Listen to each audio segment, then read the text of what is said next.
Remember Stride? Of course you remember Stride. It's an excellent parkour game that came out on Quest a while back, pretty much cementing developer JoyWay's skills at implementing fantastic VR traversal.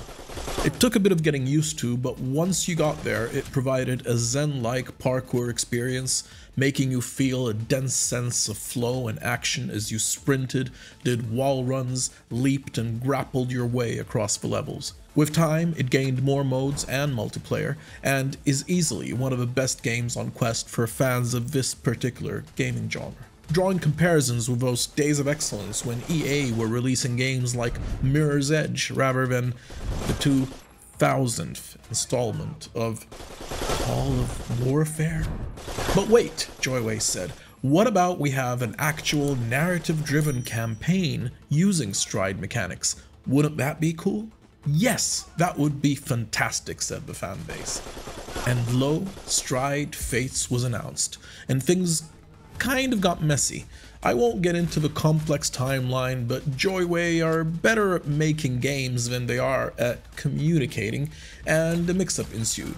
Would it be a free update to Stride? A DLC? Would it be a separate game? Confusion. After a poorly received 1-hour campaign, JoyWay decided to go back to the drawing board and flesh out Fates into a separate single-player campaign game. So, finally, Stride Fates is here. How is it? Was it worth the wait? Is the new and reworked game engine kicking butt? Well, give us a few minutes and see for yourself. Fates casts you as a slumdog in the dystopian Aeron City. You've been recruited as a chaser by the elite forces of Sky Chase. The game's blurb claims that your fate is bound to various other characters, but that's not really true. The only character you have any kind of actual connection to is your handler, who shows up a few times as a hologram to guide you, but mainly screams quite painfully whenever you die.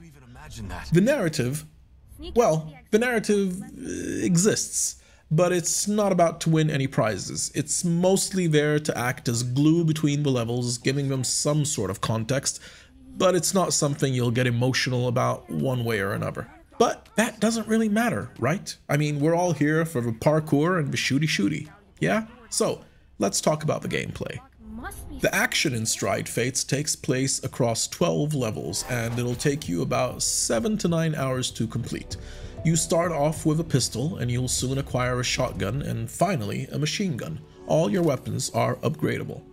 The levels, commendably, offer a good variety of gameplay styles. Some are straight up action shooter levels, some lean more towards the parkour origins of Stride, and a couple lean more towards stealth gameplay.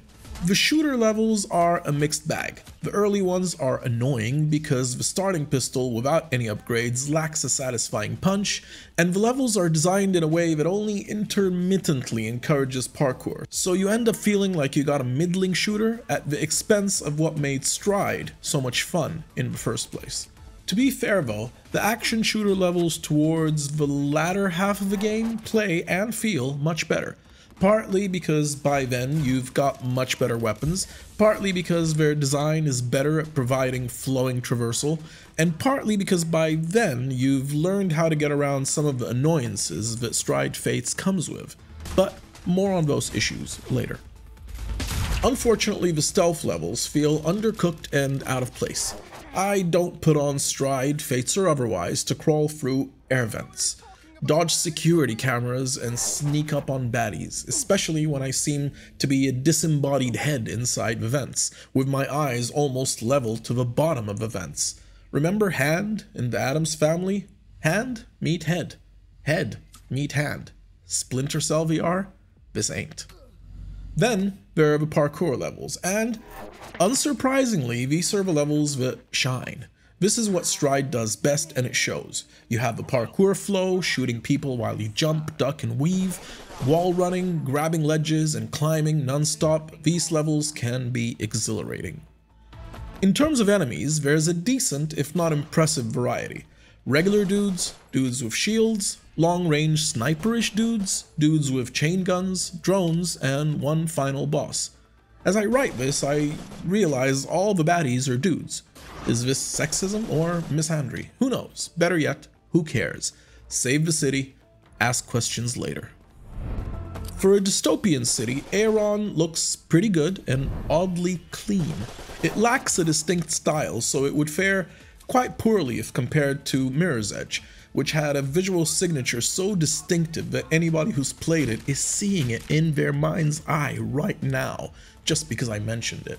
But that's not to say the reworked Stride engine doesn't look good. It does. You have puddles on the floor, reflections on some surfaces, and a decent amount of detail, and the game can throw quite a few enemies on screen for you to face off against when it wants to overwhelm you. The audio in Stride Fates is a mixed bag. The voice acting of your handler is generally alright, but the scream she makes on the radio when you die is so overacted as to be painful. Screw the mission! We need to get you out of there! Now! Making me wish she just said a tragic, "Oh no." If you're anything like me, the first time you hear it, you'll laugh, but by the third, you'll hate it. Hey, if that motivates you to stay alive, that's a good thing, right? The sound design is also somewhat lacking. Weapons don't pack much of a sonic punch, not with the shooting and certainly not with the reloading. The game could use a fuller soundscape. I want the guns to sound powerful. I want the reloading to be satisfying. I want to hear my steps a little more. I want to feel my heart pounding along to the action. It's not quite there. The music along the same lines is action-packed, keeping you going and setting the right mood, but it's repetitive and cliche-ridden. This should be better by release, since JoyWay said the next patch would add more music variety. But the patches have a few more problems to fix, so let's talk about those. In some respects, especially during the first half of the campaign, it almost feels like JoyWay have bitten off a little more than they can comfortably chew. The earlier levels, as mentioned, feel like they've sacrificed what Stride is good at for a second-rate shooter. For a game with parkour in its DNA, you start and stop too much. You pause, you turn around, you spend time looking at nooks and crannies to find upgrade packs for your weapons. The remote grab and the grab controls often get mixed up, so you find yourself grabbing a table instead of quickly picking up the health syringe that's on it. All these things nibble away at the flow of the game, making it feel like the parkour shooter is, if you'll pardon the inevitable pun, shooting itself in the foot. One of these is just an example of poor game design. Upgrade packs should be along your path or along alternate paths, not hidden away from your path. Or perhaps more fluidly, maybe they should be awarded for parkour skills and achievements or run completion times, just anything that doesn't stop the action so abruptly. There are also some mechanical inconsistencies, especially with the Yakuza level clearly inspired by JoyWay's own Red Flowers, where sometimes you can't simply run up steps, you have to jump over them, only to sometimes find yourself sliding back down and then having to hop to get to their end. This shouldn't happen at all. Maybe the assets were ported over from Red Flowers into Fates and not quite adapted properly. I don't know. I'm not a developer. I also ran into a few bugs, but I'll avoid harping on those since one patch has already been released and another should be out by the time you watch this. So hopefully these should have been resolved. One particularly annoying bug made it impossible to continue a level on dying, which meant I had to finish that level in one uninterrupted run. Get good, as they say. Stride Fates is the closest you'll get to Mirror's Edge on standalone VR, but it's nowhere near as polished and perhaps should have stayed in the oven just a little bit longer.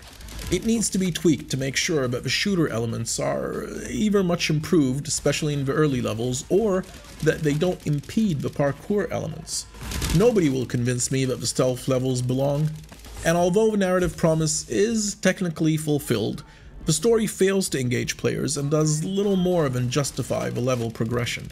Having said that, some levels truly work.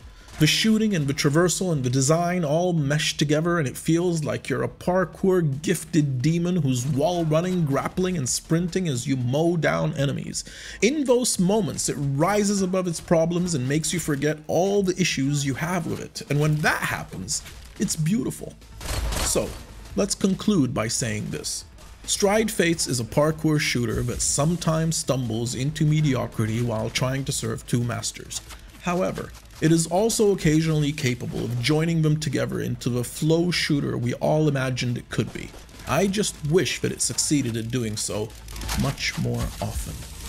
Overall, 7 out of 10. Ambitious.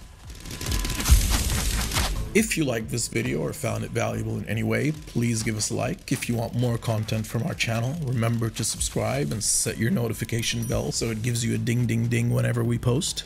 If you want to further support the channel, you can use any of our Amazon affiliate links that you'll find in the description below. Regardless of what it is you end up buying from Amazon, we'll get a bit of a cut. You can also send us super thanks, or you can become a channel member, which isn't really going to give you any extra perks because we don't like to have a paywall, but hey, it'll help us out and it'll show your support and we would very much appreciate it. So, have a great day.